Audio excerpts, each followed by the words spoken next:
کے ساتھ وہ ہے اللہ تعالیٰ اور رسول اکرم صلی اللہ علیہ وسلم کی محبت اور اطاعت. مخالفین تو اس میں جو چیپٹر ہے وہ اللہ تعالیٰ اور اس کے رسول اللہ صلی اللہ علیہ وسلم کی محبت اور اطاعت ہے. محبت کا معنی اور مفہوم کیا ہے؟ تو دین اسلام کی اصطلاح میں محبت سے مراد قلبی تعلق اور میلان ہے، جس کی بدولت صاحب ایمان اپنی تمام تر خواہشوں اور سرگرمیوں کو اللہ اور اس کے رسول صلی اللہ علیہ وسلم کی رضامندی کے مطابق ڈھال لیتا ہے. ریپیٹ کر رہا ہوں، دین اسلام کی اصطلاح میں محبت سے مراد قلبی تعلق ہے اور میلان ہے، جس کی بدولت صاحب ایمان اپنی تمام تر خواہشوں اور سرگرمیوں کو اللہ اور اس کے رسول صلی اللہ علیہ وسلم کی رضامندی کے مطابق ڈھال لیتا ہے. اب اللہ تعالیٰ کے ساتھ محبت کا کیا مطلب ہے اور کیوں ہونی چاہیے اللہ کے ساتھ محبت، اس کے متعلق میں آپ کو چند چیزیں بتاؤں گا کہ ایک ایمان والے شخص کے دل میں سب سے پہلی اور سب سے قوی محبت اپنے خالق اور مالک اور پاک پروردگار اللہ تعالیٰ کے لیے ہوتی ہے. وہ جس سے بھی محبت رکھتا ہے تو صرف اللہ کی رضامندی کے لیے، اور اس کی تمام زندگی اسی محبت کے سائے میں بسر ہوتی.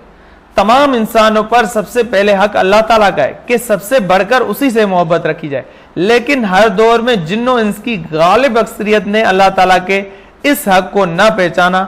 اللہ تعالیٰ نے ارشاد فرمایا وما قدر اللہ حق قدری، سورہ زمر کے اندر فرمایا انہوں نے اللہ کی قدر نہ کی جس طرح اس کی قدر کرنے کا حق تھا. تو سب سے پہلے اس میں ہے احسانات الہی کا تقاضا کہ احسان اللہ تعالیٰ کے جو ہمارے اوپر احسان ہے ان کا تقاضا ہے کہ اللہ تعالیٰ کے ساتھ محبت کی جائے، کہ اللہ تعالیٰ کے ہر انسان پر اس کی پیدائش سے لے کر دنیا سے رخصت ہونے تک اس قدر زیادہ احسانات اور عنایات ہیں کہ صرف ان کا شمار کرنا بھی ناممکن ہے. اللہ تعالیٰ نے نہ صرف ہمیں زندگی دی بلکہ زندگی بسر کرنے کے لیے تمام لوازمات بھی عطا فرمائے. اس کی نعمتوں عنایتوں کا کوئی کنارہ نہیں، اس کا کرم بے حد و حساب ہے. چنانچہ خود انسانی عقل و شعور اس بات کا تقاضا کرتی ہے کہ اپنے خالق و مالک کی محبت سے اپنے دلوں کو مزین کیا جائے. سورہ ابراہیم کے اندر اللہ تعالیٰ کا ارشاد ہے وَإِن تَعُدُّوا نِعْمَتَ اللَّهِ لَا تُحْصُوهَا، کہ اگر تم اللہ کی نعمتوں کو گننا چاہو تو نہ گن سکو گے. دوسرے مقام پر اللہ تعالیٰ نے جن و انس کو اپنی نعمتوں کی یاد دہانی کے لیے اس طرح کروائی کہ فَبِأَيِّ آلَاءِ رَبِّكُمَا تُكَذِّبَانِ، کہ جن و انس پس تم اپنے رب کی کون کون سی نعمتوں کو جھٹلاؤ گے. یہ سورہ رحمان کی آیت ہے. اور پھر دوسرے نمبر پر مومنوں کی اللہ سے محبت، کہ ایمان والوں کی دلی کیفیت کا اندازہ اس بات سے لگایا جا سکتا ہے کہ ان کی زندگیاں محبت الہی اور محبت رسول صلی اللہ علیہ وسلم کا عملی نمونہ پیش کرتی، کہ انہیں دنیا کے سامنے اس بات کا دعویٰ کرنے کی ضرورت پیش نہیں آتی بلکہ ان کی گفتار، کردار، اعمال اس محبت کا واضح ثبوت فراہم کرتے. کیسے ممکن ہے کہ نعمتوں کی کثرت و فراوانی ان کے دلوں میں اپنے رحیم و کریم آقا کے لیے جذبہ محبت اور احسان مندی پیدا نہ کرے؟ مومنوں کے دل محبت الہی سے لبریز ہوتے. اس حقیقت کا اعلان اس آیت مبارکہ میں کیا گیا. سورہ بقرہ کے اندر اللہ تعالیٰ نے فرمایا والذین آمنوا اشد حبا للہ، اور مومن لوگ سب سے بڑھ کر اللہ سے محبت رکھتے ہیں. پھر عبادات کی تیسرے نمبر پر بنیاد، کہ اللہ تعالیٰ سے محبت کیوں کرنی چاہیے؟ کیونکہ عبادات کی بنیاد ہی یہی ہے کہ انسانی زندگی کا اصل مقصد اپنے خالق و مالک کی عبادت اور بندگی بجا لانا. اللہ تعالیٰ نے اپنے بندوں کو اس بات کا حکم دیا کہ یا ایھا الناس اعبدوا ربکم الذی خلقکم. سورہ بقرہ میں فرمایا اے لوگو اپنے اس رب کی عبادت کرو جس نے تم سب کو پیدا کیا. جبکہ عبادات کی اصل بنیاد محبت الہی. اگر عبادات میں محبت کا جوہر موجود نہ ہو تو وہ ریاکاری سے بڑھ کر کچھ بھی نہیں. حافظ ابن قیم یہاں فرماتے ہیں کہ عبادت کی بنیاد اللہ تعالیٰ کی محبت ہے، بلکہ صرف اور صرف اللہ تعالیٰ ہی کی محبت. اس کے علاوہ کسی سے محبت نہ ہو. اگر کسی سے بھی محبت ہو تو اللہ کی وجہ سے اور صرف اسی کے لیے. اس کے بعد چوتھی چیز ہے تکمیل ایمان کے اصول، کہ اگر کوئی شخص اپنے ایمان کو کامل بنانا چاہتا ہے تو اسے اپنی زندگی کی بنیاد محبت الہی پر رکھنا ہوگی. تمام تعلقات، رشتہ داریاں، دوستیاں، قربتیں، لین دین، تجارتی روابط، غرض ہر چیز اسی اصول پر قائم کی جائے. یہاں تک کہ ہماری نفرت، دشمنی بھی صرف اسی بنیاد پر ہو کہ کوئی شخص دشمن رسول صلی اللہ علیہ وسلم یا دشمن اسلام تو نہیں. رسول اکرم صلی اللہ علیہ وسلم نے ارشاد فرمایا من احب للہ وابغض للہ واعطى للہ ومنع للہ فقد استکمل الایمان. سنن ابی داؤد کے اندر فرمایا اللہ کے رسول نے صلی اللہ علیہ وسلم نے کہ جس نے اللہ کے لیے محبت کی اور اللہ کے لیے بغض رکھا اور اللہ کے لیے عطا کیا اسے اللہ کے لیے عطا کرنے سے ہاتھ روکا تو یقیناً اس نے ایمان کو مکمل کر لیا.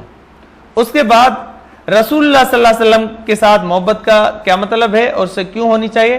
تو سب سے پہلی بات اس میں بھی یہی ہے کہ احسانات نبی صلی اللہ علیہ وسلم کا تقاضا یہی ہے کہ اللہ تعالیٰ کے بعد ہماری محبت سب سے زیادہ مستحق حضرت محمد صلی اللہ علیہ وسلم ہے کہ آپ صلی اللہ علیہ وسلم کی ذات بابرکت کے طفیل ہمیں اللہ تعالیٰ کی سب سے بڑی نعمت دین اسلام میسر ہوئی. آپ صلی اللہ علیہ وسلم نے اپنی جان پر تکلیف برداشت کرتے ہوئے انسانوں کی ہدایت کا فریضہ سر انجام دیا. حضور صلی اللہ علیہ وسلم نے اپنی امت کی دنیا و آخرت میں بھلائی کی خاطر راتوں رات جاگ کر دعائیں مانگی. آپ صلی اللہ علیہ وسلم کی انہی دعاؤں کے نتیجے میں تمام انسان عذاب الہی میں گرفتار ہو کر ہلاک ہونے سے بچ گئے. آپ صلی اللہ علیہ وسلم کا ارشاد ہے اللہ کی راہ میں جس قدر تکالیف مجھے دی گئی مجھ سے پہلے کسی اور نبی کو نہیں دی گئی. یہ صحیح بخاری کے اندر روایت ہے. اور پھر شرط ایمان کہ ایمان کی شرط یہ ہے کہ رسول اللہ صلی اللہ علیہ وسلم سے محبت کی جائے کہ رسول اللہ صلی اللہ علیہ وسلم کی محبت ایمان کی لازمی شرط ہے. بلکہ یوں کہنا چاہیے کہ آپ صلی اللہ علیہ وسلم کی محبت دل میں رکھنا ہی ایمان ہے کیونکہ اس کے بغیر ایمان کی کسی صورت میں وجود ہی نہیں رکھتا. رسول اکرم صلی اللہ علیہ وسلم خود اس بارے میں ارشاد فرمایا لا یؤمن احدکم حتی اکون احب الیہ من والدہ وولدہ والناس اجمعین کہ تم میں سے کوئی شخص اس وقت تک کامل ایمان والا نہیں ہو سکتا جب تک کہ میں اسے اس کے والدین اس کی اولاد اور تمام لوگوں سے محبوب نہ ہو جاؤں.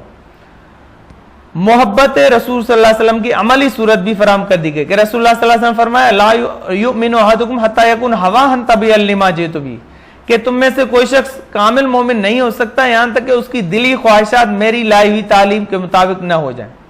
تیسرے نمبر پر جو چیز ہے وہ لذت ایمان کا حصول کہ اگر کوئی شخص مسلمان ہونے کے بعد ایمان کا اصل مزہ اور لذت چکھنا چاہتا ہے تو اس کا واحد ذریعہ محبت الہی اور محبت رسول صلی اللہ علیہ وسلم کہ رسول اکرم صلی اللہ علیہ وسلم فرمایا جس شخص میں تین باتیں موجود ہوں اس نے ایمان کا مزہ چکھ لیا. نمبر ایک وہ سب سے بڑھ کر اللہ اور اس کے رسول صلی اللہ علیہ وسلم سے محبت رکھے. نمبر دو جس سے بھی محبت رکھے تو صرف اللہ کے لیے رکھے. نمبر تین وہ کفر میں لوٹنے کو اس طرح ناپسند کرے جس طرح آگ میں پھینکے جانے کو ناپسند کرتا ہے. صحیح بخاری کی یہ روایت ہے.